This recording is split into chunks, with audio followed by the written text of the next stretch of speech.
Panoorin niyo 'to mga idol, oh, nagkalat lang yung napakadaming sungay. Sungay ng mga malalaking baka 'yan, oh. Napakaraming sungay, ibig sabihin napakaraming baka ang kinatay. 'Yan, oh, talagang sobrang dami. Alam niyo ba na yung sungay ay maraming bagay ang puwedeng gawin diyan, mga bagay na kapaki-pakinabang. Ginagawa ito na hawakan ng itak, yung iba naman ay ginagawang suklay. Pero itong gagawin nila ngayon ay hindi itak at saka suklay. Gagawin nila na parang kayamanan na yayamanin. Yan yung mga gamit nila diyan, eh, puro yung mga panghasa.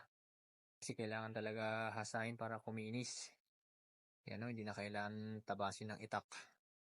Hasa lang, pwede na. Yan talaga, oh. Yan yung ginawa. Talagang loob at labas, hinahasa para kuminis ng gusto. Kita nyo, oh, may matulis parang pantusok pero hindi yan pantusok, hawakan yan. Yan yung magsisilbing hawakan niya. Tapos ang gagawin nila dyan, papasuin. Yan, oh, susunugin pala. Hindi lang paso yan, talagang sinunog para lumambot. Para mas madali siyang i-bend. Para makorte na hawakan. Yan, oh, babaloktutin pabalik doon sa malaking parte. Yan yung hawakan niya.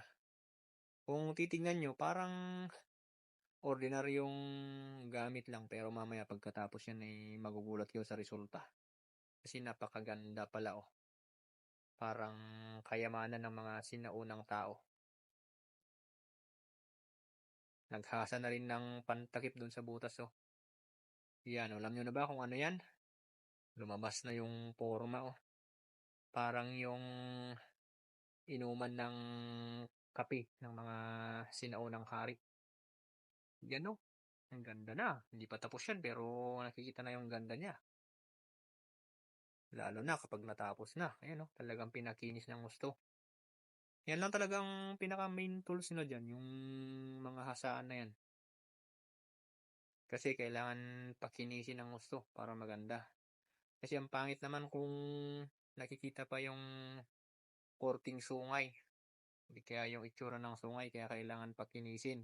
Pag kuminis na kasi yan, eh, talagang matagal na bago magasgasan. Hindi basta-basta nagagasgasan, makintab na talaga. Kaya matyaga nilang pinapakinis ng gusto para lumabas yung talagang ganda ng sungay. Diba? Sungay lang pero biglang magta-transform na maging kayamanan.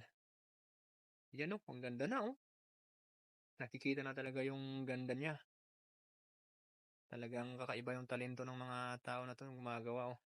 Ayan na, oh. Sabi ko sa inyo, eh, ang ganda talaga.